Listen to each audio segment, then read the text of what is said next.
Hello everyone, and thanks for joining us on this bilingual edition of the news. We open with our headlines.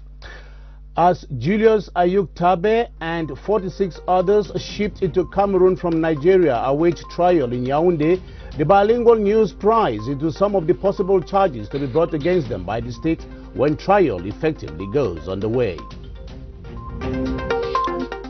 The Ministry of Public Health undertakes to revamp the Cameroon Medical Emergency Service SAMU, a once vibrant structure that had slipped into disrepair and is currently being given a new facelift. Eritrean Nathaniel Mebratam wins the first lap of the maiden edition of the Under-23 African Cycling Nations Cup underway in Cameroon's official capital, Douala. Those are our top stories. Hello everyone and thanks for joining us. I am Ben Menopofong. Good evening Adèle.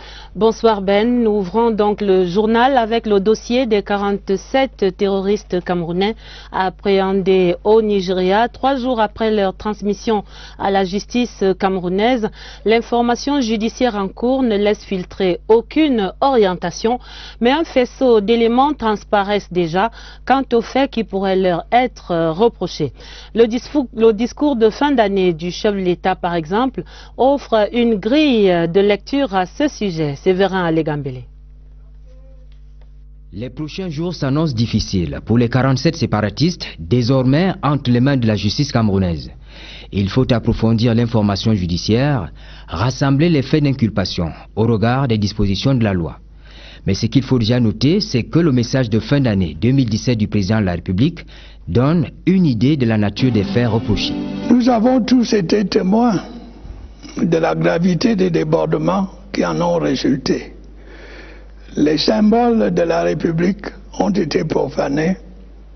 L'éducation de nos enfants a été prise en otage par des pyromanes criminels qui n'ont pas hésité à incendier des écoles et à attaquer des élèves.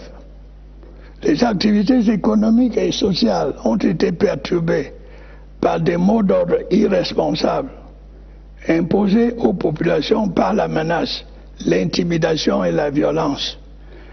Des attentats à la bombe ont été perpétrés. Plusieurs de nos compatriotes ont perdu la vie dans les violences orchestrées par des sécessionnistes. Des membres de nos forces de défense et de sécurité ont été assassinés de sang-froid en accomplissant leur devoir. Il est évident que pour les faits évoqués, la loi camerounaise s'applique et nos juridictions sont compétentes pour juger des infractions commises au Cameroun contre les Camerounais ou contre les intérêts du Cameroun. Et au regard des derniers développements de cette actualité, l'observateur salue notamment la qualité de la coopération sécuritaire entre le Cameroun et le Nigeria. Regardons plus globalement à cette coopération Abuja-Yaoundé. Après la gestion des épisodes du Biafra et de Bakassi réussis, ces relations sont allées se renforçant aussi bien sur le plan diplomatique que sécuritaire, dans le front comme contre Boko Haram. Par exemple, voici l'analyse de Joseph Clément Mongba. Le ciel diplomatique est sans nuage entre Yaoundé et Abuja. L'audience accordée en décembre dernier au Palais de l'Unité par le président Paul Biya au haut-commissaire du Nigeria au Cameroun confirme ce printemps des relations diplomatiques entre les deux pays. À sa sortie d'audience, la déclaration du diplomate nigérian laissait présager des bonnes dispositions de ce pays à ne pas servir de base arrière à ceux qui veulent déstabiliser le Cameroun. I will tell you is that the relation between... Nous avons eu des discussions fructueuses par rapport aux relations qui existent entre le Cameroun et le Nigeria, qui sont bonnes, excellentes et cordiales. Nigeria is... En aucun cas, la République fédérale du Nigeria les supporte ou bien n'encourage les activistes camerounais. En tant qu'État, autorité du Nigeria, ils ne supportent pas les sécessionnistes camerounais et ils vont tout faire pour que la paix règne au Cameroun et que l'intégrité territoriale du Cameroun soit protégée. Partageant une longue frontière terrestre et maritime de près de 1700 km, le Cameroun et le Nigeria partagent ainsi une communauté de destin. Ils partagent surtout l'intime conviction que la sécurité est le meilleur tremplin pour le développement et le bien-être des populations. Le Cameroun et le Nigeria, main dans la main, auront réussi à surmonter leurs divergences. Le règlement pacifique de différents frontaliers sur la presqu'île de Bakassi a été pour l'Afrique et le monde un modèle de règlement pacifique des conflits. Le Cameroun avait opté pour le recours aux moyens de droit. La justice internationale a tranché et chacun des deux pays aura respecté ses engagements. Depuis lors, le Cameroun et le Nigeria développent une relation bilatérale stable et exemplaire. Nourrie par des relations diplomatiques établies en 1960, cette relation est régie par une quinzaine d'accords internationaux qui encadrent ces liens diplomatiques. Parmi les signes visibles de cette relation, les échanges de visites de haut niveau. Comme en 2016, le président Biya s'est rendu déjà 6 fois en visite officielle au Nigeria, autant de séjours en terre camerounaise des présidents nigérians. La récente extradition des sécessionnistes qui s'est faite en dehors de toute pression montre que le Cameroun et le Nigeria agissent en gentlemen, comme des voisins responsables, soucieux du bien-être de chacun, en mettant en avant 3 valeurs fondamentales: la paix, la sécurité et la solidarité. Thanks for watching this special bilingual newscast on the CRTV. 47 Cameroonians believed to be the brains behind the wanton attempts to split Cameroon into 2 separate entities have since the beginning of the week been held in custody under maximum security in Yaoundé. The 47, including their ring leader Julius Ayuk Tabe, were handed over to the Cameroon by Nigeria, from where they were rounded up. While waiting for their trial to begin, Kylian Ndandifon pries into some of the possible charges to be brought against them in court. Kylian? Only the courts of law will establish the exact and legal charges against the separatist leaders now in the hands of the Cameroonian justice system. But there is an official litany of proposed charges against them, beginning with their exploitation of professional grievances to secessionist plans, leading to a spiral of destruction. The symbols of the Republic were desecrated. Our children's education was compromised by criminal arsonists who did not hesitate to burn down schools and attack students. Another series of offenses in different forms of killing. Bomb attacks were carried out.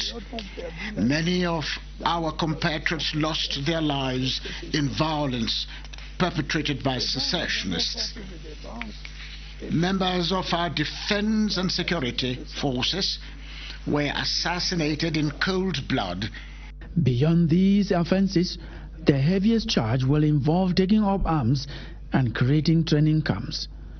I have issued instructions that all those who have taken up arms, who perpetrate or encourage violence, should be fought relentlessly and held accountable for their crimes before the courts of law. When the courts of law would have formally established their crimes, it will be an unprecedented court case in the history of Cameroon. The handing over to Cameroon of 47 individuals preaching the division of Cameroon to Cameroon by Nigeria falls in line with the excellent regional security cooperation imperatives. Regional cooperation has been active in the war against Boko Haram, combating the Seleka rebels in the Central African Republic, and during the Biafran War a half century ago. It was also demonstrated last year when a military takeover in Equatorial Guinea was foiled by security forces in Cameroon. Constantine Baum looks at the regional security by cooperation as an element of global security. The friendly ties between Cameroon and our neighbors has gradually strengthened in diverse domains, especially in the domain of security.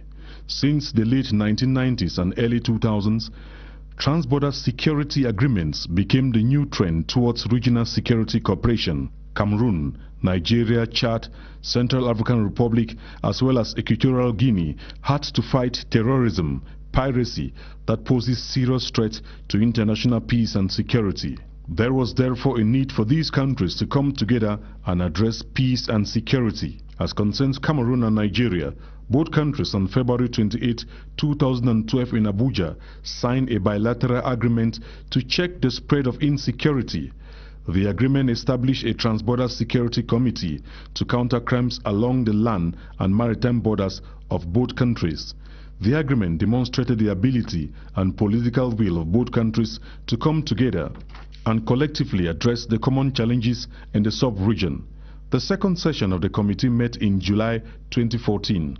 Another area of visible cooperation between these countries is through the Multinational Joint Task Force that went operational in 2015. It is an armed force with troops coming from 5 countries who have as mission to eradicate the Boko Haram terrorist group. The Central African Republic is today stable thanks to the role played by Cameroon's forces in maintaining peace within the country. Cameroon also contributed in the arrest of some 31 mercenaries who were suspected to be planning a military takeover in Equatorial Guinea. These regional agreements have been recognized by the United Nations as they have helped in conflict prevention, peacekeeping and peace building. Cameroon, Nigeria, Chad, the Central African Republic and Equatorial Guinea have a shared interest in supporting each other's stability, especially as they share a homogeneous socio-cultural vision. Cameroon and Nigeria enjoy excellent diplomatic relations since the independence of both countries, according to diplomats. This has been demonstrated in several ways, including the exchange of state and official visits by leaders of both nations. Cameroon and Nigeria also share one of the longest borders in Africa of at least 1,700 kilometers, and Nigeria's largest diaspora community lives in Cameroon. As Freddie Etabison reports, the handing over to Cameroon of the 47 presumed secessionists by Nigeria is an element of their excellent diplomatic ties. The excellent ties between Cameroon and Nigeria date as far back as 1960, when diplomatic relations between the two countries were established. Apart from being influenced by both historical and geographical factors, the excellent relations between the two nations is also influenced by economic ties. These brotherly ties were reiterated last December in Yaoundé when President Paul Biya received in audience the Nigerian High Commissioner to Yaoundé. The relation between Nigeria and Cameroon is a long-standing one. It is also Nigeria's position that we are very much concerned about a rise in armed violence, which does not augur well to any of us, and that whatever differences or grievances that exist, the best option is peaceful means to resolve problems. Many agreements govern the ties of the two nations with a 1,600 kilometers common border, notably that of friendship and cooperation and the Memorandum of Understanding on the control of movements of persons and goods, both signed on the 6th of February 1963. Memorandum of Understanding on the transnational highway projects to facilitate transportation between Cameroon and Nigeria in March 2006, the Green Tree Agreement of June 2006, and the agreement establishing Cameroon-Nigeria Border Security Committee of February 2012. As far as exchanges of visits at the summit between the two countries are concerned, President Paul Biya has been to Nigeria 7 times, while Nigerian heads of state have paid 6 visits to Cameroon. The main strain in historical relations between the two countries concerned the border dispute over the Bakassi Peninsula, but the International Court of Justice ruled on the matter in favor of Cameroon in 2002. The Green Tree Agreement of June 2006 resolved the matter finally, as it regulated details of the withdrawal of Nigeria from Bakassi. Dans la chemise économie du 20h30, d'abord la conférence annuelle des responsables du ministère des Finances. La rencontre ouverte ce mercredi par le ministre des Finances Alamine Ousmane Meh a mis le cap de l'année 2018 sur la consolidation budgétaire et sur le financement des PME camerounaises. Chose vue et entendue, Eugène Bey. L'économie du Cameroun, malgré une conjoncture internationale peu favorable, a résisté au choc qui aurait pu la faire vaciller. Se faisant l'écho du discours de fin d'année du chef de l'État, Alamine Ousmane Meh annonce que les efforts du Cameroun pour moderniser son économie vont se poursuivre. L'objectif majeur est de réduire le déficit à moins de 3% du PIB d'ici 3 ans. Mais nous voulons également, dans le cadre de cet exercice, mettre l'accent sur la qualité de la dépense, afin que les dépenses sociales prioritaires puissent être toujours maintenues. La lutte contre la fraude fiscale et douanière et la réduction du train de vie de l'État vont également se poursuivre en 2018. Le souci d'une PME New Look est apparu comme une préoccupation majeure au cours de cette grand-messe annuelle. Sa réussite nécessite néanmoins quelques préalables. Il y a la culture de la transparence qui doit être développée, la formation, qui est le métier ici qu'on a dédié à l'agence de promotion des PME.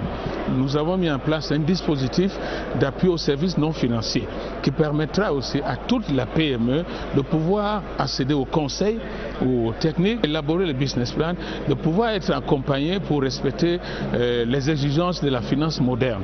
La petite et moyenne entreprise devra mieux se porter en 2018.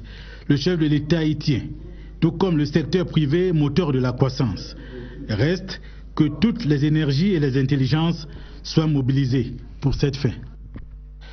Actualité économique marquée à Douala par l'ouverture des travaux du programme de suivi des réformes financières et économiques en zone CEMAC. La 4e réunion de cette cellule de suivi de PREF CEMAC était ouverte par son président, le Congolais Antoine Ngakani.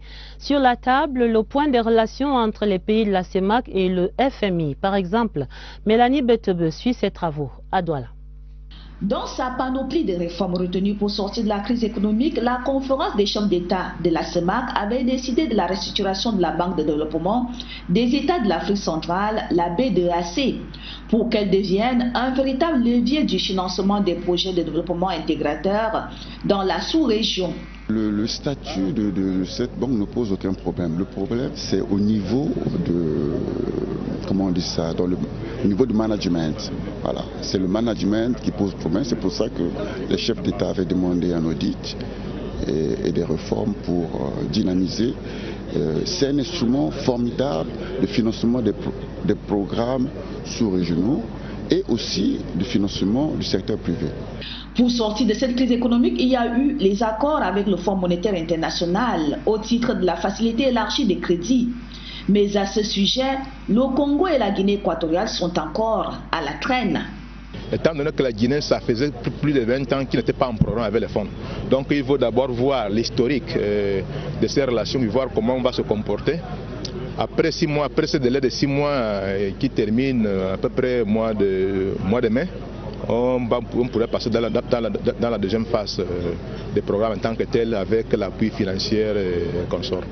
Au Congo, nous sommes avancés. Il y a une mission qui a séjourné à Brazzaville du 5 au 20 décembre, puisqu'il y a eu des avancées significatives qui ont été réalisées dans les négociations en vue d'avoir un programme à l'RFI. En attendant l'aboutissement des négociations, les réformes internes se poursuivent dans les différents États. Le JICAM et le MEDEF français, désormais liés par un mémorandum d'entente, le groupement interpatronal du Cameroun et le mouvement des entreprises de France se sont accordés à Paris ce mercredi pour mutualiser leurs expertises. Il s'agit d'un meilleur accompagnement à apporter aux entreprises et aux PME, tant au Cameroun qu'en France. La signature de ce partenariat et ses retombées dans cette correspondance particulière de Maxence Ancel à Paris. C'est un accord cadre important qui est signé ici à Paris entre Pierre Gattaz du mouvement des entreprises en France et Célestin Tawamba du groupement interpatronal du Cameroun. Il convient ainsi de mettre en place un plan d'action dans le temps pour permettre à leurs entreprises de mieux travailler ensemble.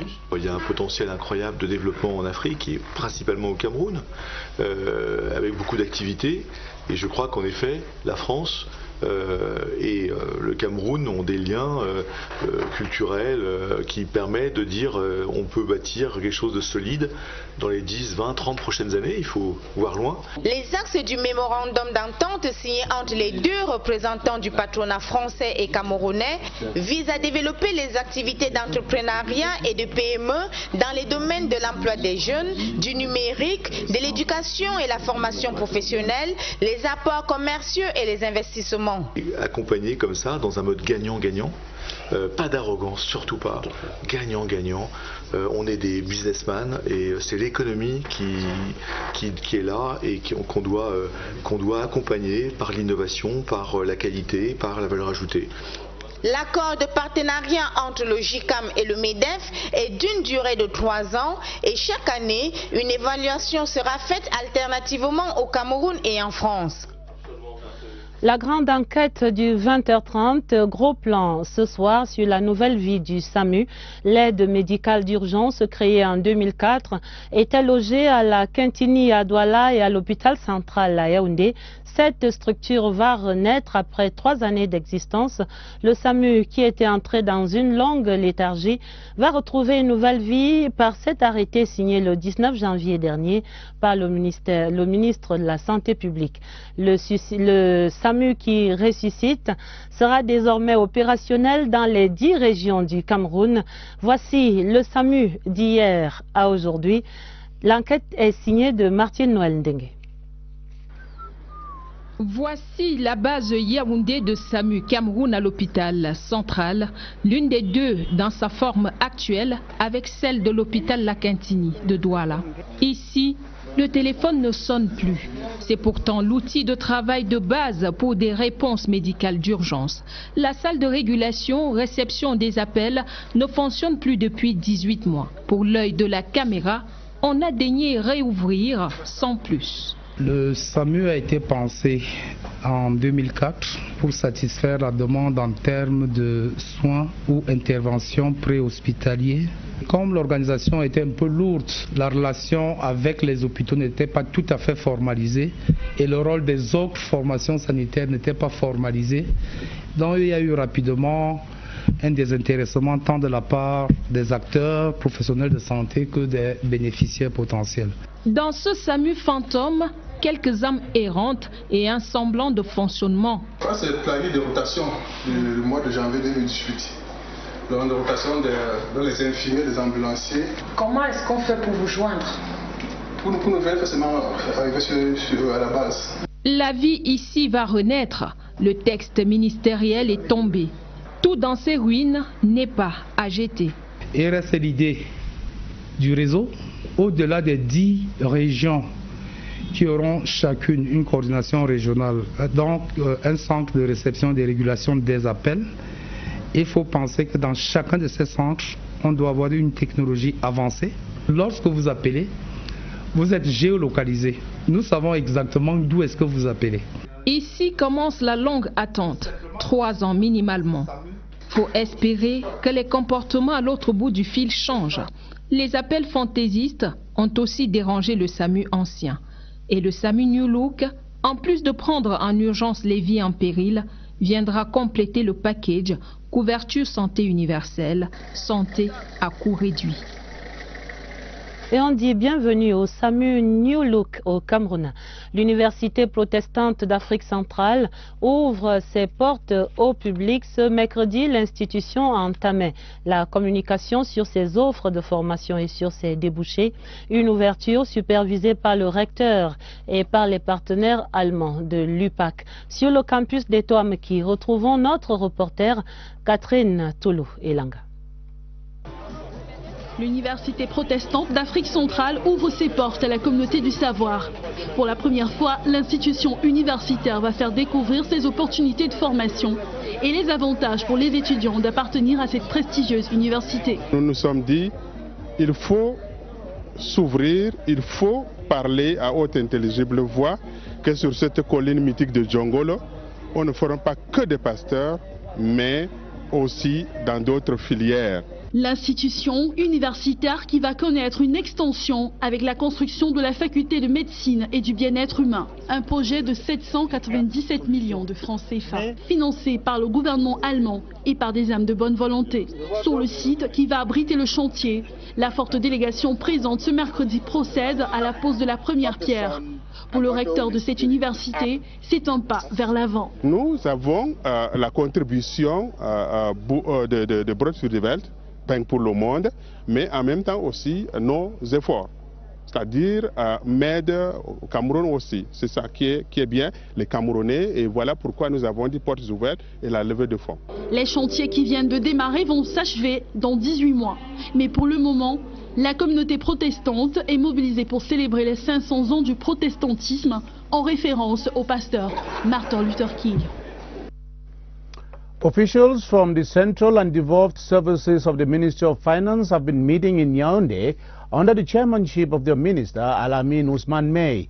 This is within the framework of their annual conference focused on the execution of the 2018 state budget. Amongst the issues discussed was the financing of small and medium-sized enterprises in Cameroon. Christian Cheatam has more. Focusing the deliberations of the 2018 Annual Conference of Central and External Services of the Ministry of Finance on the consolidation of the 2018 budget is a direct indication of the effectiveness which the ministry intends to give to the execution of the said budget. Fiscal adjustment is important due to the economic situation we are facing. But fiscal adjustment should be done properly and should be done taking into consideration all these social expenditures which are important for the promotion of our economy.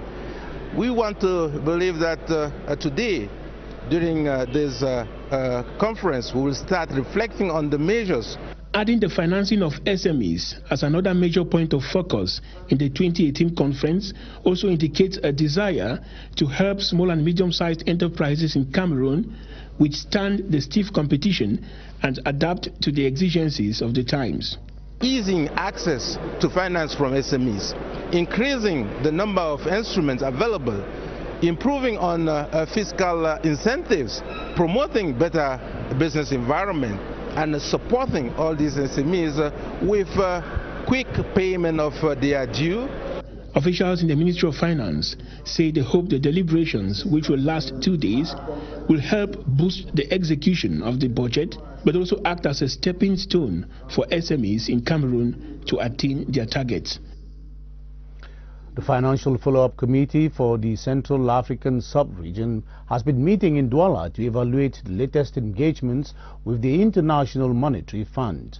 The engagements are essentially the Extended Credit Facility Program for financial assistance to withstand the shocks from the falling oil prices. The meeting revealed that Congo and Equatorial Guinea are now negotiating with the International Monetary Fund for the Extended Credit Facility. Joyce Kimbi Fowajo has been covering the deliberations in Douala. It is an open secret that the CEMAC sub-region is suffering from deep economic and financial crisis caused mainly by a deterioration of its terms of trade due to prolonged and sustained weakness in its prices of raw material, especially oil. This pushed the sub-region and all its 6 countries to negotiate an extended credit facility with the IMF and other partners to sustain its ailing budgets. This CEMAC follow-up committee is destined to examine the impact of the negotiations, its execution, and the case of other 2 countries that are yet to sign. As concerns Congo, the negotiations with the IMF are set to be promising. Au Congo, nous sommes avancés. In Congo, we advanced. An IMF mission was in Brazzaville last December, and we have recorded a significant improvement in our negotiations with the IMF. Equatorial Guinea, on its part, had suspended contacts with the International Monetary Fund for over 20 years. Consequently, several IMF missions have been visited. With all its ambulances broken down, officers under lock and key, and staff out of service, SAMU's glory days got extinct as far back as 2007. However, the Public Health Minister, in a decision on January 19, 2018, announced the resurrection of the structure. Emmanuel Lamvanue now finds out what is going wrong with SAMU and tells about the measures that are being taken to revamp the structure. 19 or 199, the magic number through which people in distress sought the ambulance services from the year 2004 to 2007, rings no more. The offices are under lock and key, the surroundings in a bush, while the veranda signals no traces of human activity. This can only mean one thing: inactivity. And indeed, the Cameroon Emergency Assistance, better known in French as SAMU, has crumbled. There were problems of insufficient infrastructure and technology. The institutional reforms were not favorable. Yaoundé is not numbered, and locating people who sought the services was difficult. It equally required a solicitor to pay for the ambulance services, while relations with the hospital were not formalized, so it quickly died out. The structure, which reached out to many in Douala and Yaoundé in the mid-2000s, is today a shadow of itself. No ambulances, no staff, and part of the structure has been taken over by the Yaoundé Central Hospital. This is to change soon. The Public Health Ministerial decision of 19 January 2018 wants to resurrect the dead institution. We have deepened the idea, this time by extending it to the 10 regions and interconnecting them to the central unit in Yaoundé. All the centers will be equipped with first-class technology. Expected to be a process to last between 2 to 3 years, it includes the purchase of 228 medicalized ambulances for the 10 regions and more. Geolocalization will help limit calls that are meant to disturb the service. We shall be able to know where the call is coming from because there will be a unique number. That way, an ambulance is quickly dispatched to the scene. No Cameroonian would like to lose a dear one due to the absence of money to solicit an ambulance service. Reason why, for this to work, officials say universal health coverage must be effective. Presently, this signboard and this broken down ambulance testify that there once existed a medical emergency assistance service in Cameroon, and so shall it be until a resurrection comes. Calm has returned to the far north regional capital Marwa after more than 4 hours of unrest caused by commercial motorbike riders. They went on the rampage following the arrest and detention of one of theirs by the forces of law and order involved in a road accident. Teke Julius reports that there is now serenity in the far north regional capital. Running battles between security forces and disgruntled commercial motorbike riders characterized most of the day in Marwa, with circulation blocked in parts of the town. It took more than 4 hours for security forces to restore law and order after negotiations crumbled between the protesting bike riders and the administration. We have been informed one motor taxi has been arrested, and his colleagues decided that it should be released without any form of negotiation. They interrupt the circulation. We went through negotiation and they said no negotiation instead of releasing their colleagues. And after the refuse of negotiation, we use the way of law in order to re-establish the circulation. And now, as you see, everything is under control. Circulation has, however, been restored in the town. The commercial bike riders began agitating to protest against the arrest of a colleague who was involved in an accident and was subsequently detained for operating without documents, especially the insurance policy. À la Société de presse et d'édition du Cameroun, l'année 2018 est placée sous le signe de la performance face aux défis de cette année électorale. C'est la conclusion du séminaire d'imprégnation organisé ce mercredi à la Sopecam à Yaoundé, une rencontre sous la houlette du président du conseil d'administration, le ministre Joseph Lé. Le compte rendu de Valérie Haïda.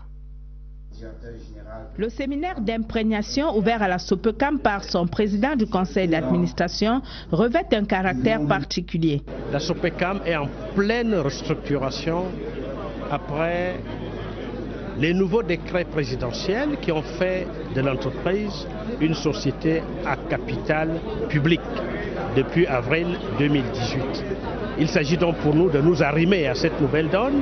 Joseph Lay a par ailleurs insisté au cours de sa communication sur le rôle de cette entreprise au moment où le Cameroun s'apprête à vivre des événements importants de son histoire. L'année 2018, c'est une année très importante au Cameroun, année électorale par excellence. Et immédiatement après, va suivre une autre année importante, celle de la CAN 2019. Pour cela, tout le personnel devra mettre la main à la pâte. Nous avons fait le constat d'un déficit de productivité en matière commerciale. Et nous avons repris les équipes en main. Nous les avons galvanisées. En se séparant à l'issue de 3 jours de séminaire, un nouveau départ sera donné pour la Société de presse et d'édition du Cameroun que dirige Marie-Claire Nana. La saison des vœux au Cameroun est d'abord direction à l'amphi 700 de l'université de Yaoundé 1, plein comme un œuf ce mercredi, à l'occasion de la cérémonie des vœux de Nouvel An adressée au ministre de l'Enseignement supérieur, le professeur Jacques Famdongo. Une cérémonie marquée également par la montée en grade de certains enseignants, et à l'enseignement supérieur, on met le cap cette année vers l'université du futur. Pierre Evembe. C'est une émulation dans le monde de la docte savante à l'amphi 700 de l'université de Yaoundé 1. Nouvelle année avec des palmes pour plus d'une centaine d'enseignants qui sont montés en grade, avec en sus des professeurs de rang magistral pour ces jeunes et moins jeunes universités. Et pourtant, 2017 s'en est allé avec une dizaine de grands noms des amphis, mais selon le professeur Gabsa, secrétaire général par intérim du Minesup, tout a été plus rose que morose dans l'enseignement supérieur. Une année formidable, très positive. Il y a eu d'abord le don de 500 000 ordinateurs, nouvelle génération aux étudiants. Nous avons également les nouveaux établissements créés par le chef de l'État. Le ministre de l'Enseignement supérieur envisage l'année 2018 sous le label des universités de 3e génération. La famille du supérieur a souhaité une année de succès au ministre Jacques Famdongo, chancelier des ordres académiques. Vœux de Nouvel An au ministre de l'Eau et de l'Énergie, Basile Tanganakuna, a saisi l'occasion pour annoncer la mise en fonctionnement de 3 grosses structures. Dès cette année, les barrages de Lompangar, de Mvele et de Mekin, tout comme l'accélération des chantiers de construction des nouvelles infrastructures. Le compte rendu, Philippe Roger et Sama. Plusieurs progrès ont été réalisés en 2017 dans le secteur de l'eau et de l'énergie, selon le bilan présenté par le secrétaire général de ce ministère. Mais il ne s'agissait là que des victoires d'étape à des projets qui doivent entrer dans leur phase active en 2018 pour changer le quotidien des Camerounais et accélérer la croissance. Nous avons des projets de première génération qui sont en cours d'achèvement, d'autres sont achevés et nous allons procéder à la mise en service de certains de ces projets cette année. En ligne de mire, les barrages de Lompangar, Mvele et Mekin. Les infrastructures de production d'eau potable recevront aussi une attention particulière. Celles de conduite et de stockage des produits pétroliers ne sont pas en reste. L'électrification urbaine ambitionne d'atteindre les 70%. C'est dans cet élan d'optimisme et dans une ambiance conviviale que les différentes délégations se sont succédées pour dire à la cadence des poignées de main chaleureuses « Bonne année, monsieur le ministre ».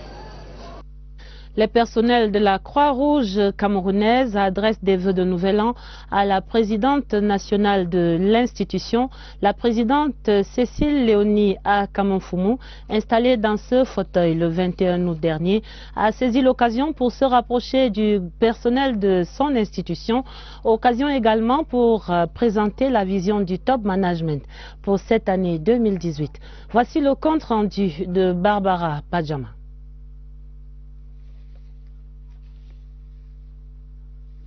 Dans un instant, certainement, cette cérémonie des vœux à la Croix-Rouge camerounaise. Sinon, La technique nous fait signe qu'il faudra peut-être avancer et nous irons direction la région du Sud, non loin de Mahan, où là-bas l'école publique et la chefferie de Bijap seront rénovées et équipées par les soins du sénateur François-Xavier Menyondo à travers un don d'1,5 million de francs CFA. Nous allons voir cela sur place à Bijap avec Ghislaine Aléné de CRTV Sud. Sur les listes électorales, question de préparer les échéances qui débutent dans quelques mois. C'est ce qui ressort de la réunion d'évaluation des activités du RDPC dans la vallée d'Untem. Nous sommes venus booster déjà nos militants parce que les échéances ne sont plus si éloignées que ça. Nous avons aussi évoqué la possibilité de construction des permanences du parti. Au cours des exposés faits par les 4 présidents des sections RDPC Vallée d'Untem 1, 2, 3 et 4, plusieurs autres points ont été évoqués, notamment celui du manque criard des actes de naissance. Raison pour laquelle le sénateur François-Xavier Menyondo s'est engagé depuis quelques mois à appuyer la reconstitution de 10 000 actes de naissance dans les arrondissements de Lamze et Man. Une opération qui va également s'étendre dans les arrondissements d'Ambam et de Kiossi. On retrouvait donc dans ce reportage les sénateurs Obama-Sam et François-Xavier Menyondo, mais pour une autre actualité, certainement nous reviendrons à Bijap. Dans nos prochaines éditions, parlons à présent de ces derniers hommages rendus à l'un des pionniers de la technique ici, à la Cameroun Radio Television. Il s'appelait Christophe Ngolo Biya. Il était employé à la CRTV depuis plus de 30 ans maintenant. Décédé, il repose depuis samedi à Ekouk, Parebolova, son village natal. Le directeur général Charles Ndongo était représenté à cette cérémonie par Jean-Roger Kamga, ingénieur en chef à la CRTV. Voici le reportage de Daniel Menanga à ses obsèques. Difficile de contenir ses larmes. Christophe Ngolo Biya retourne dans sa terre natale pour l'éternité. Ce samedi 27 janvier 2018, il était censé convoler en juste noces, mais tout s'est arrêté le 24 décembre 2017. Pour lui dire au revoir, ses collègues sont au rendez-vous au village Ekouk, Parebolova, dans la région du Sud. Beaucoup se remémorent les 3 décennies passées avec président, comme on appelait affectueusement M. Ngolo Biya à la CRTV. Ngolo, c'est mon collègue. On a travaillé depuis 1988. On se comprenait. On était là ensemble, toujours les divers, à tout moment. Depuis le lycée, nous avons été ensemble. En 1983, nous sommes les derniers à faire le baccalauréat, oral baccalauréat à Yaoundé. Nous nous retrouvons encore ensemble au centre de formation à Ekounou. Alors nous sortons d'Ekounou pour inaugurer l'immeuble CRTV. Nous avons encore été choisis. Et quand il faut affecter le personnel à la sortie de l'école, nous sommes encore affectés à la matrice centrale. Le représentant du directeur général de la CRTV, Roger Kamga, ingénieur en chef, fait l'éloge d'un professionnel de haut vol. L'homme était effacé, respectueux de la hiérarchie. Christophe Ngolo Biya était un ingénieur incontournable de la régie vidéo. À 57 ans, M. Simple laisse une veuve, 3 enfants et 6 petits-enfants seuls. From the start story, let us talk about something more joyful now. Staff of the Cameroon Red Cross today presented New Year wishes to their president, Cecile Leonie Akamfumu, at the headquarters of the structure here in Yaoundé. During that ceremony, the Secretary General of the structure, Mbako Nicola, outlined the objectives and missions of the Cameroon Red Cross as well as their major activities for 2018. Ashley Yu was there for this bilingual news.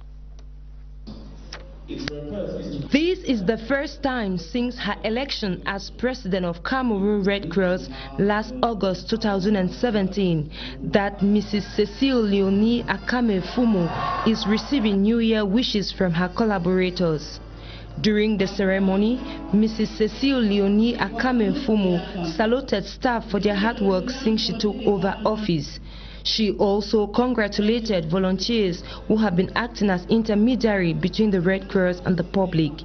She reiterated the missions and objectives of the Red Cross in Cameroon, amongst which are the response to epidemic and pandemics and social assistance to communities. The Secretary General of Red Cross, Mbakop Nicholas, outlined some of the difficulties ahead. There is lack of space in that committees and they cannot work very well. While hoping to get lasting solutions to these challenges, the Cameroon Red Cross Society continues forging ahead with the work they started since 1959.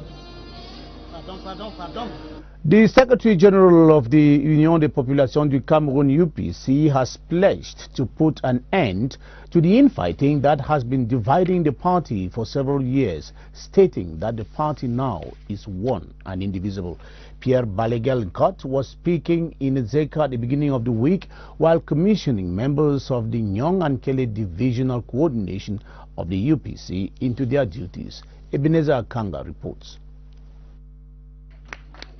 These are the members of the Nyong and Kele Divisional Coordination of the UPC who were commissioned into their duties in Ezeka. Their mission is to set up UPC sections in Nyong and Kele Division that will prepare the party for upcoming elections. Commissioning them into their duties, the Secretary General of the party, Dr. Pierre Balegal-Nkot, announced that the party will take part in all elections which will be organized this year. The Secretary General stated that UPC is now one and pledged to put an end to the infighting that has bedeviled the party for several years. They elected me and the president to try to bring people together. Then, when I put people here, is to bring the militant together. Now, if we go to election, to apply the democracy. We don't want somebody coming just from the top to be a candidate of any election here. The president of the steering committee of UPC, Habiba Issa, appealed to supporters and sympathizers of the party to support the efforts they are making to build a strong and united UPC. Des médailles pour les personnels de la Douala International Terminal, concessionnaire du terminal à conteneurs du port autonome de Douala. La cérémonie de remise de ces distinctions se tenait à la base navale sous la houlette du ministre du Travail et de la Sécurité sociale, Grégoire Auna. Le compte rendu de Gilbert Elenjana à Douala. Aux employés méritants et engagés, la Douala International Terminal reconnaissante. Et pour cette cérémonie de remise des médailles, ils étaient 77 collaborateurs pour les 108 décorations, dont 19 en or, 32 en vermeil et 57 en argent, dans une salle de la base navale savamment colorée. Cérémonie présidée par le ministre du Travail et de la Sécurité sociale, Grégoire Auna, et en présence du top management de la société, des autorités administratives et du personnel. Depuis le démarrage de ses activités en 2005, la Douala International Terminal a déjà honoré 300 de ses employés, donc ses élus du jour. 12 ans de travail acharné, nuit et jour, et nous rendons grâce à Dieu parce que quand on a commencé l'aventure, ce n'était pas facile. Aujourd'hui, nous sommes reconnus par l'entreprise, nous sommes reconnus par la nation camerounaise, et vous avez suivi le ministre le dit, au nom du chef de l'État qui représente la nation camerounaise. Et cette médaille, pour nous, ça symbolise également la volonté de travailler davantage pour non seulement la prospérité de l'entreprise, mais pour le développement de la nation camerounaise entière. Tout au long de mon parcours professionnel, ça n'a pas été un long fleuve tranquille, mais je suis resté chez le même employeur parce que je savais que les beaux jours sont à venir. Couronnement et reconnaissance solennelle de l'effort collectif du personnel et du climat social qui règne reconnu par le représentant du personnel, mais aussi par son directeur général. Et on a des dialogues, je dirais, structurés. On a des réunions mensuelles avec nos délégués et nos représentatives syndicales. On a beaucoup des entretiens dans les yachts ou dans les bureaux où on se rencontre. Et c'est très important pour moi d'avoir ce contact au quotidien avec tous les collaborateurs. Avec 407 employés, donc 5 intérimaires pour 1200 emplois indirects, serrés sur le gâteau, en 13 ans de son existence, la Douala International Terminal a déjà versé à l'État camerounais 185,340 milliards, sous forme d'impôts, devenant ainsi un acteur majeur du développement socio-économique du Cameroun. Des efforts salués par le ministre du Travail et de la Sécurité sociale Grégoire Orona au nom du gouvernement camerounais. En marge de ses missions d'exploitation du terminal à conteneurs du port de Douala, la ressource humaine reste pour la Douala International Terminal le centre de sa politique sociale. Ce communiqué avant de refermer ce journal, les membres de l'association Panthère Sportive d'Undé sont conviés à l'Assemblée Générale Extraordinaire de leur club. Ce sera le dimanche 4 février à Banganté à partir de 9h précises et il y aura un seul point à l'ordre du jour de cette rencontre, l'apaisement autour du club de football Nzumento en vue de la relance des activités pour la saison 2017-2018 au sein de ce club. Ben, c'est la fin de ce journal. That's where we wrap it up this bilingual edition. Tomorrow we hope to go back to our respective newscasts. Adele at 8:30 and me at 7:30. Thanks for watching and see you tomorrow, God willing. Good night, Adele. Bonne nuit, Ben. Excellente suite des programmes sur la CRTV. Le minuit, ce sera avec Baldwin Sama et Nicole Dodo. À demain, 20h30 et 19h30.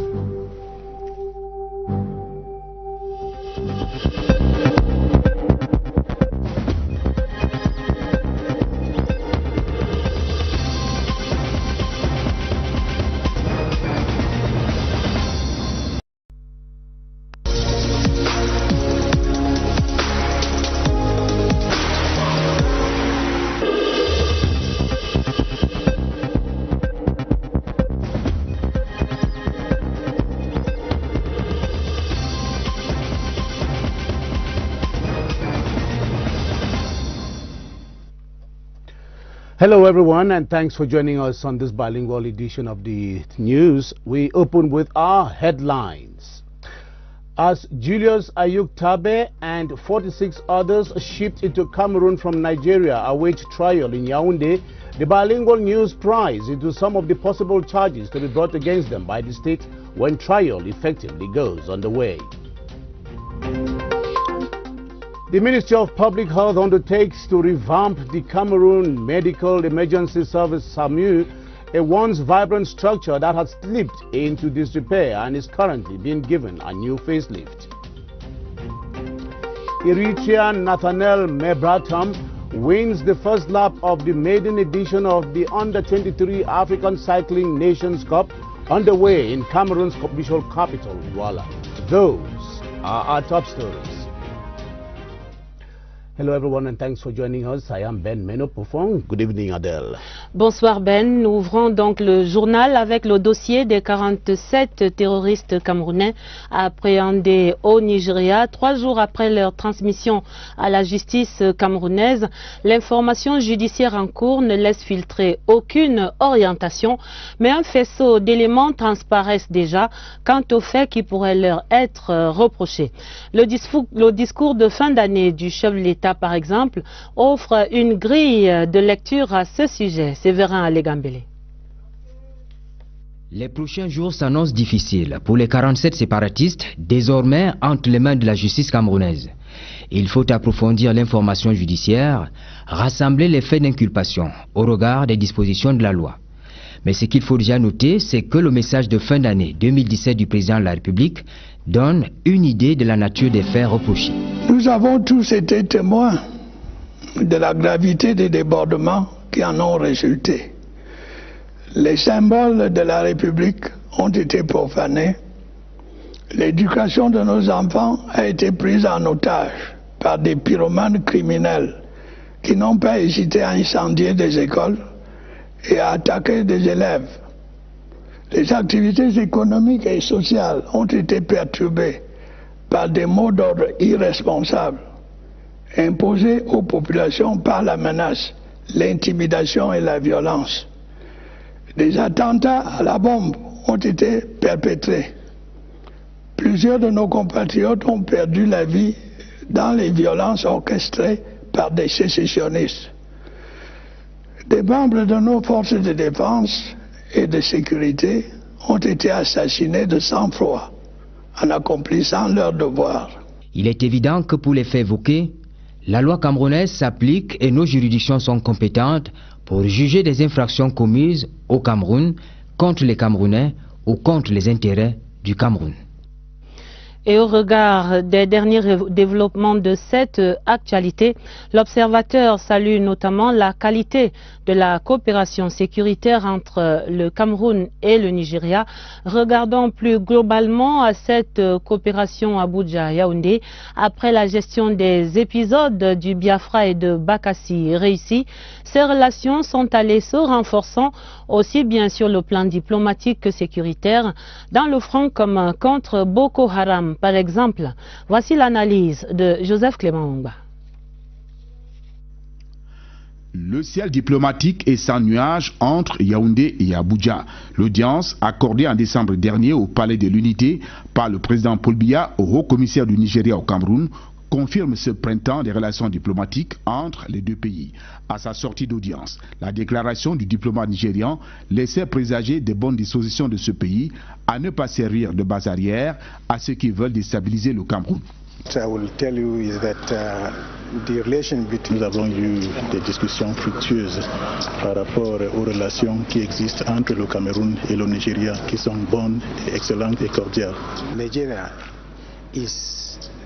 En aucun cas, la République fédérale du Nigeria les supporte ou bien n'encourage les activistes camerounais. En tant qu'État, autorité du Nigeria, ils ne supportent pas les sécessionnistes camerounais et ils vont tout faire pour que la paix règne au Cameroun et que l'intégrité territoriale du Cameroun soit protégée. Partageant une longue frontière terrestre et maritime de près de 1700 km, le Cameroun et le Nigeria partagent ainsi une communauté de destin. Ils partagent surtout l'intime conviction que la sécurité est le meilleur tremplin pour le développement et le bien-être des populations. Le Cameroun et le Nigeria, main dans la main, auront réussi à surmonter leurs divergences. Le règlement pacifique de différents frontaliers sur la presqu'île de Bakassi a été pour l'Afrique et le monde un modèle de règlement pacifique des conflits. Le Cameroun avait opté pour le recours aux moyens de droit. La justice internationale a tranché et chacun des deux pays aura respecté ses engagements. Depuis lors, le Cameroun et le Nigeria développent une relation bilatérale stable et exemplaire.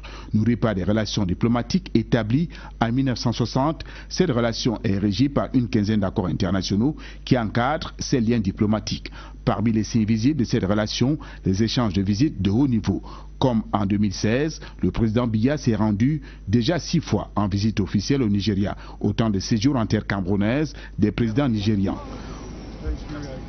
La récente extradition des sécessionnistes qui s'est faite en dehors de toute pression montre que le Cameroun et le Nigeria agissent en gentlemen, comme des voisins responsables, soucieux du bien-être de chacun, en mettant en avant 3 valeurs fondamentales: la paix, la sécurité et la solidarité.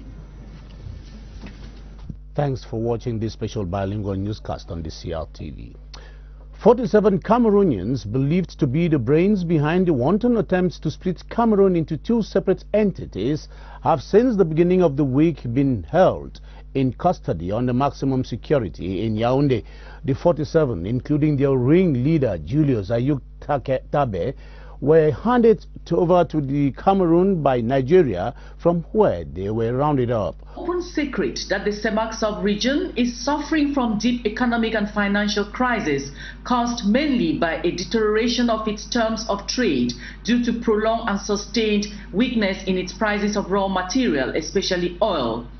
This pushed the sub-region and all its 6 countries to negotiate an extended credit facility with the IMF and other partners to sustain its ailing budgets. This CEMAC follow-up committee is destined to examine the impact of the negotiations, its execution, and the case of other 2 countries that are yet to sign. As concerns Congo, the negotiations with the IMF are set to be promising. Au Congo, nous sommes avancés. In Congo, we advanced.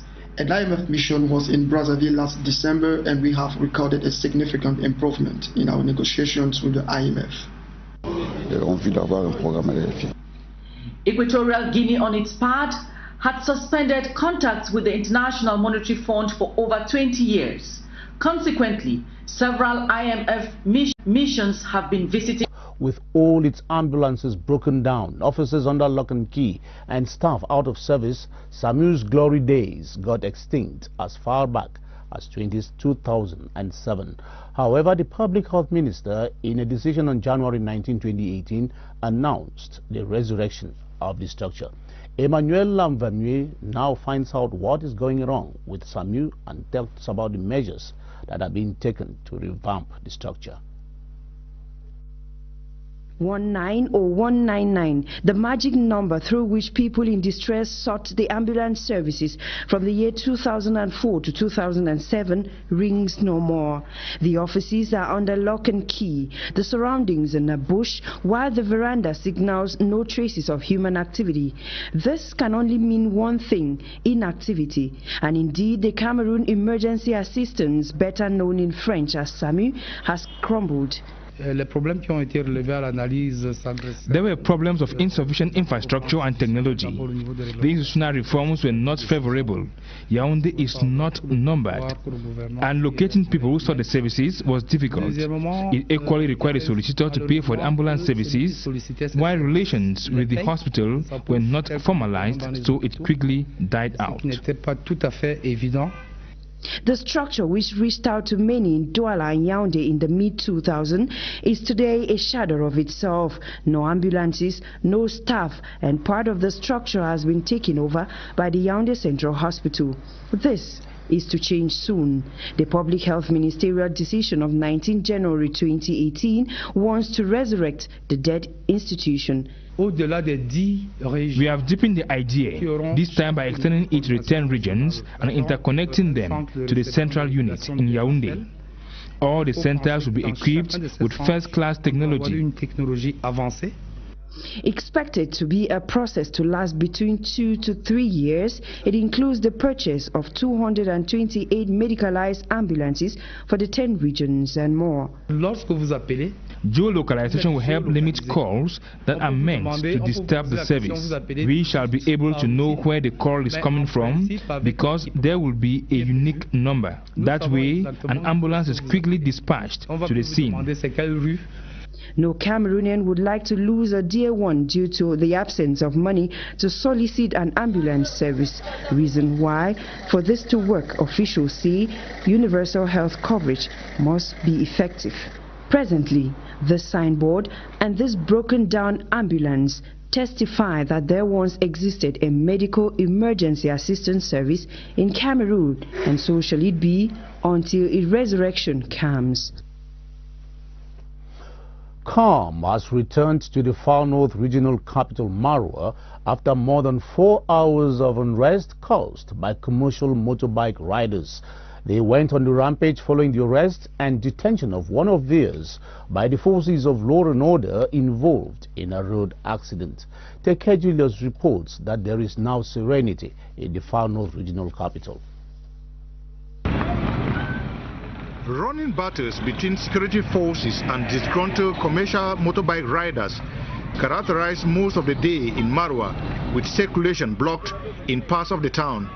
It took more than 4 hours for security forces to restore law and order after negotiations crumbled between the protesting bike riders and the administration. We have been informed one motor taxi has been arrested, and his colleagues decided that it should be released without any form of negotiation. They interrupt the circulation. We went through negotiation and they said no negotiation instead of releasing their colleagues. And after the refuse of negotiation, we use the way of law in order to re-establish the circulation. And now, as you see, everything is under control. Circulation has, however, been restored in the town. The commercial bike riders began agitating to protest against the arrest of a colleague who was involved in an accident and was subsequently detained for operating without documents, especially the insurance policy. à la Société de presse et d'édition du Cameroun. L'année 2018 est placée sous le signe de la performance face aux défis de cette année électorale. C'est la conclusion du séminaire d'imprégnation organisé ce mercredi à la Sopecam à Yaoundé.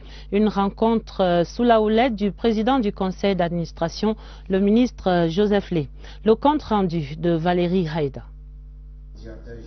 Le séminaire d'imprégnation ouvert à la Sopecam par son président du conseil d'administration revêt un caractère particulier. La Sopecam est en pleine restructuration après les nouveaux décrets présidentiels qui ont fait de l'entreprise une société à capital public depuis avril 2018. Il s'agit donc pour nous de nous arrimer à cette nouvelle donne.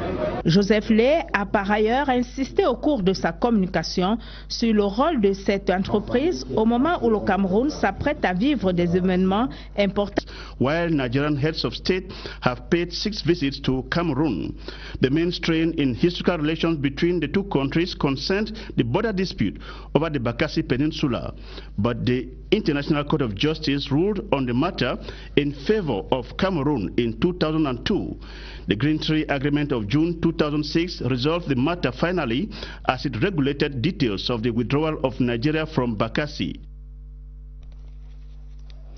Dans la chemise économie du 20h30, d'abord la conférence annuelle des responsables du ministère des Finances.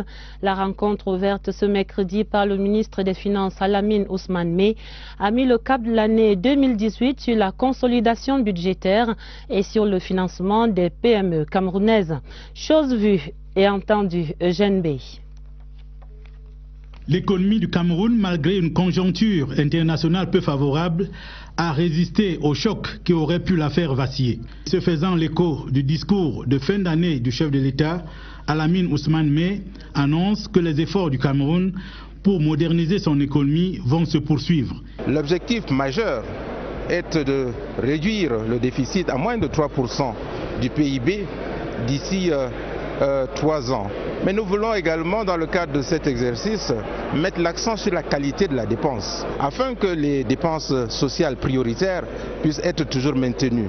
La lutte contre la fraude fiscale et douanière et la réduction du train de vie de l'État vont également se poursuivre en 2018. Le souci d'une PME New Look est apparu comme une préoccupation majeure au cours de cette grand-messe annuelle. Sa réussite nécessite néanmoins quelques préalables.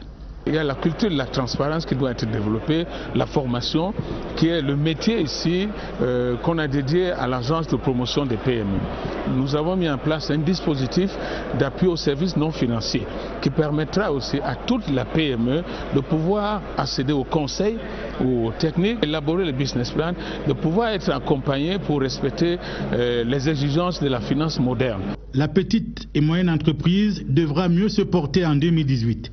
Le chef de l'État y tient, tout comme le secteur privé moteur de la croissance. Reste que toutes les énergies et les intelligences soient mobilisées pour cette fin. Actualité économique marquée à Douala par l'ouverture des travaux du programme de suivi des réformes financières et économiques en zone CEMAC. La 4e réunion de cette cellule de suivi de PREF CEMAC était ouverte par son président, le Congolais Antoine Ngakani. Sur la table, le point des relations entre les pays de la CEMAC et le FMI. Par exemple, Mélanie Betebe suit ses travaux à Douala. Dans sa panoplie de réformes retenues pour sortir de la crise économique, la conférence des chefs d'État de la CEMAC avait décidé de la restructuration de la Banque de développement des États de l'Afrique centrale, la BDAC, pour qu'elle devienne un véritable levier du financement des projets de développement intégrateurs dans la sous-région. Le statut de cette banque ne pose aucun problème. Le problème, c'est au niveau de, comment on dit ça, au niveau du management. Voilà, c'est le management qui pose problème. C'est pour ça que les chefs d'État avaient demandé un audit et des réformes pour dynamiser.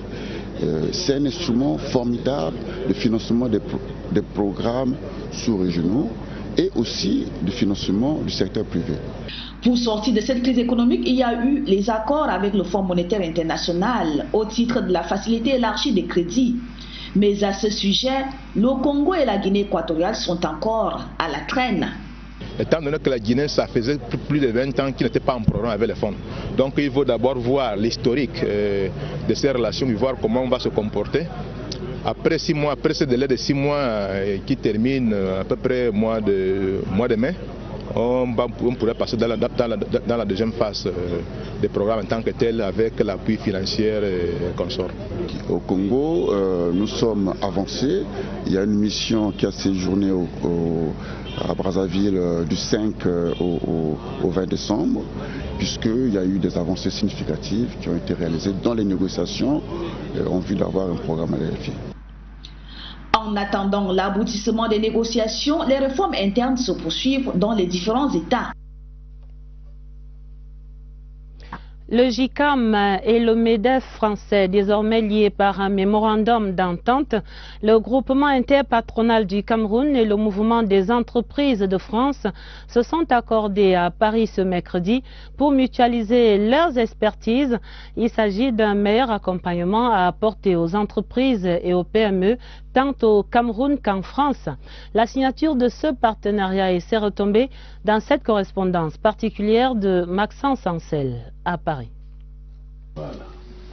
C'est un accord cadre important qui est signé ici à Paris entre Pierre Gattaz du mouvement des entreprises en France et Célestin Tawamba du groupement interpatronal du Cameroun. Il convient ainsi de mettre en place un plan d'action dans le temps pour permettre à leurs entreprises de mieux travailler ensemble. Il y a un potentiel incroyable de développement en Afrique et principalement au Cameroun avec beaucoup d'activités et je crois qu'en effet la France et le Cameroun ont des liens culturels qui permettent de dire on peut bâtir quelque chose de solide dans les 10, 20, 30 prochaines années, il faut voir loin. Les axes du mémorandum d'entente signé entre les deux représentants du patronat français et camerounais visent à développer les activités d'entrepreneuriat et de PME dans les domaines de l'emploi des jeunes, du numérique, de l'éducation et la formation professionnelle, les apports commerciaux et les investissements. Accompagné comme ça, dans un mode gagnant-gagnant, pas d'arrogance, surtout pas, gagnant-gagnant, on est des businessmen et c'est l'économie qui est là et qu'on doit accompagner par l'innovation, par la qualité, par la valeur ajoutée. L'accord de partenariat entre le JICAM et le MEDEF est d'une durée de 3 ans et chaque année, une évaluation sera faite alternativement au Cameroun et en France.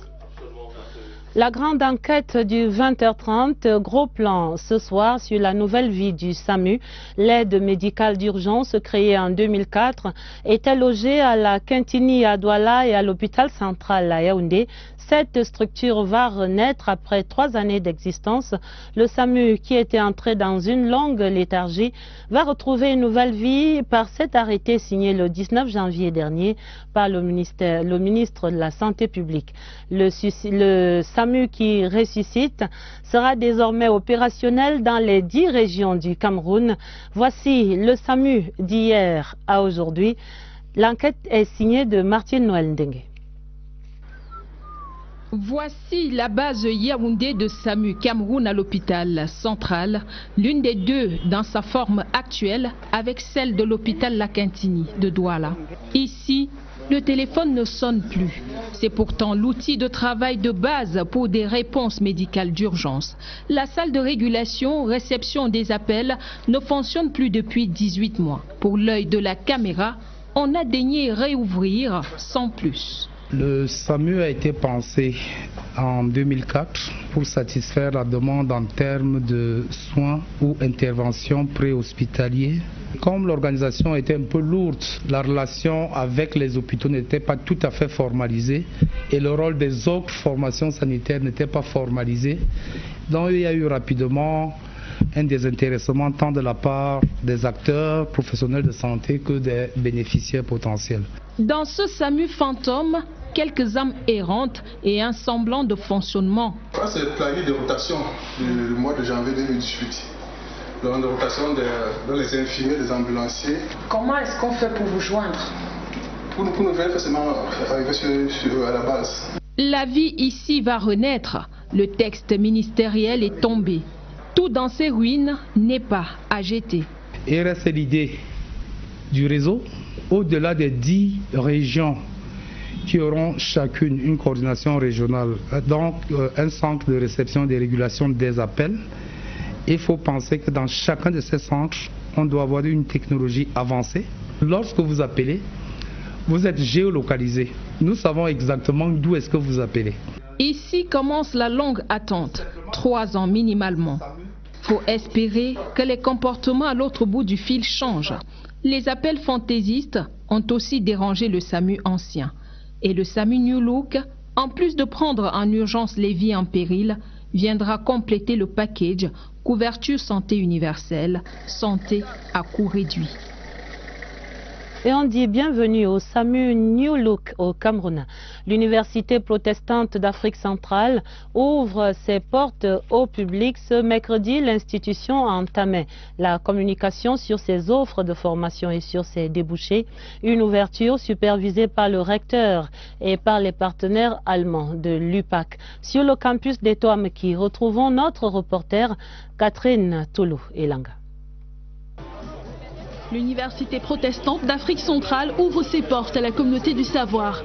Pour la première fois, l'institution universitaire va faire découvrir ses opportunités de formation et les avantages pour les étudiants d'appartenir à cette prestigieuse université. Nous nous sommes dit, il faut s'ouvrir, il faut parler à haute intelligible voix que sur cette colline mythique de Djongolo, on ne fera pas que des pasteurs, mais aussi dans d'autres filières.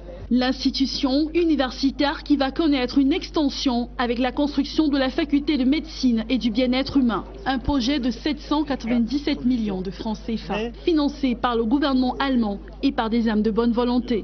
Sur le site qui va abriter le chantier, la forte délégation présente ce mercredi procède à la pose de la première pierre. Pour le recteur de cette université, c'est un pas vers l'avant. Nous avons la contribution de Broad für die Welt, Pain pour le monde, mais en même temps aussi nos efforts. C'est-à-dire m'aide au Cameroun aussi. C'est ça qui est bien, les Camerounais, et voilà pourquoi nous avons dit portes ouvertes et la levée de fonds. Les chantiers qui viennent de démarrer vont s'achever dans 18 mois. Mais pour le moment, la communauté protestante est mobilisée pour célébrer les 500 ans du protestantisme en référence au pasteur Martin Luther King. Officials from the Central and Devolved Services of the Ministry of Finance have been meeting in Yaoundé under the chairmanship of their minister, Al-Amin Ousmane May. This is within the framework of their annual conference focused on the execution of the 2018 state budget. Amongst the issues discussed was the financing of small and medium-sized enterprises in Cameroon. Christian Cheatam has more.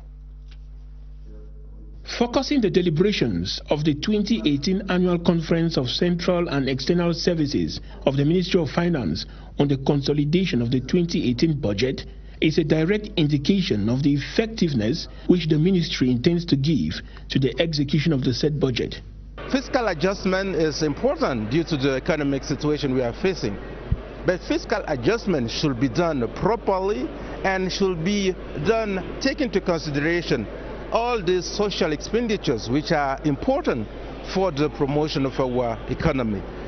We want to believe that today, during this conference, we will start reflecting on the measures.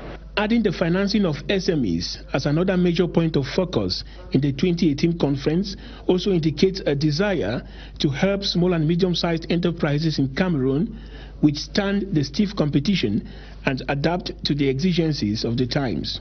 Easing access to finance from SMEs, increasing the number of instruments available, improving on fiscal incentives, promoting better business environment, and supporting all these SMEs with quick payment of their due. Officials in the Ministry of Finance say they hope the deliberations, which will last 2 days, will help boost the execution of the budget, but also act as a stepping stone for SMEs in Cameroon to attain their targets. The Financial Follow-up Committee for the Central African Sub-Region has been meeting in Douala to evaluate the latest engagements with the International Monetary Fund. The engagements are essentially the Extended Credit Facility Program for financial assistance to withstand the shocks from the falling oil prices. The meeting revealed that Congo and Equatorial Guinea are now negotiating with the International Monetary Fund for the Extended Credit Facility. Joyce Kimbi Fowajo has been covering the deliberations in Douala. It is an While waiting for their trial to begin, Kylian Ndandifon pries into some of the possible charges to be brought against them in court. Kylian? Only the courts of law will establish the exact and legal charges against the separatist leaders now in the hands of the Cameroonian justice system.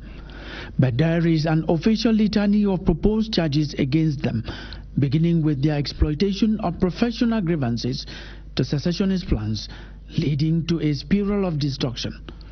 The symbols of the Republic were desecrated. Our children's education was compromised by criminal arsonists who did not hesitate to burn down schools and attack students. Another series of offenses in different forms of killing. Bomb attacks were carried out. Many of our compatriots lost their lives in violence perpetrated by secessionists. Members of our defense and security forces were assassinated in cold blood. Beyond these offenses, the heaviest charge will involve taking up arms and creating training camps. I have issued instructions that all those who have taken up arms, who perpetrate or encourage violence, should be fought relentlessly and held accountable for their crimes before the courts of law. When the courts of law would have formally established their crimes, it will be an unprecedented court case in the history of Cameroon. The handing over to Cameroon of 47 individuals preaching the division of Cameroon to Cameroon by Nigeria falls in line with the excellent regional security cooperation imperatives. Regional cooperation has been active in the war against Boko Haram, combating the Seleka rebels in the Central African Republic, and during the Biafran War a half century ago. It was also demonstrated last year when a military takeover in Equatorial Guinea was foiled by security forces in Cameroon. Constantine Baum looks at the regional security by cooperation as an element of global security. The friendly ties between Cameroon and her neighbors has gradually strengthened in diverse domains, especially in the domain of security. Since the late 1990s and early 2000s, transborder security agreements became the new trend towards regional security cooperation. Cameroon, Nigeria, Chad, Central African Republic, as well as Equatorial Guinea had to fight terrorism, piracy that poses serious threat to international peace and security. There was therefore a need for these countries to come together and address peace and security. As concerns Cameroon and Nigeria, both countries on February 28, 2012 in Abuja signed a bilateral agreement to check the spread of insecurity. The agreement established a transborder security committee to counter crimes along the land and maritime borders of both countries. The agreement demonstrated the ability and political will of both countries to come together and collectively address the common challenges in the sub-region. The second session of the committee met in July 2014. Another area of visible cooperation between these countries is through the multinational joint task force that went operational in 2015. It is an armed force with troops coming from 5 countries who have as mission to eradicate the Boko Haram terrorist group. The Central African Republic is today stable thanks to the role played by Cameroon's forces in maintaining peace within the country. Cameroon also contributed in the arrest of some 31 mercenaries who were suspected to be planning a military takeover in Equatorial Guinea.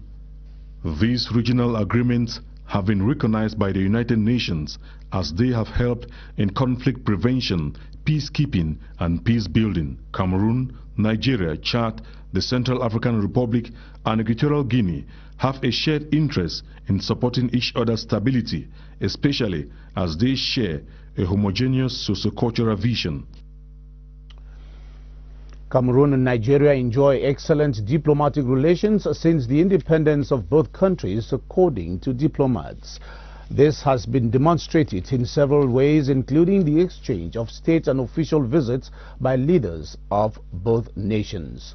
Cameroon and Nigeria also share one of the longest borders in Africa of at least 1,700 kilometers, and Nigeria's largest diaspora community lives in Cameroon. As Freddie Etabison reports, the handing over to Cameroon of the 47 presumed secessionists by Nigeria is an element of their excellent diplomatic ties. The excellent ties between Cameroon and Nigeria date as far back as 1960, when diplomatic relations between the two countries were established. Apart from being influenced by both historical and geographical factors, the excellent relations between the two nations is also influenced by economic ties. These brotherly ties were reiterated last December in Yaoundé when President Paul Biya received in audience the Nigerian High Commissioner to Yaoundé. The relation between Nigeria and Cameroon is a long-standing one.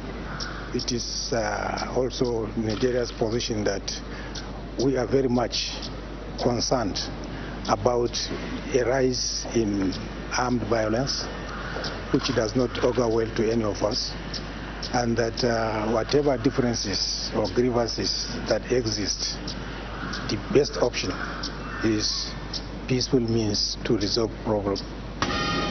Many agreements govern the ties of the two nations with a 1,600 kilometers common border, notably that of friendship and cooperation and the Memorandum of Understanding on the control of movements of persons and goods, both signed on the 6th of February 1963. Memorandum of Understanding on the transnational highway projects to facilitate transportation between Cameroon and Nigeria in March 2006, the Green Tree Agreement of June 2006, and the agreement establishing Cameroon-Nigeria Border Security Committee of February 2012. As far as exchanges of visits at the summit between the two countries are concerned, President Paul Biya has been to Nigeria 7 times.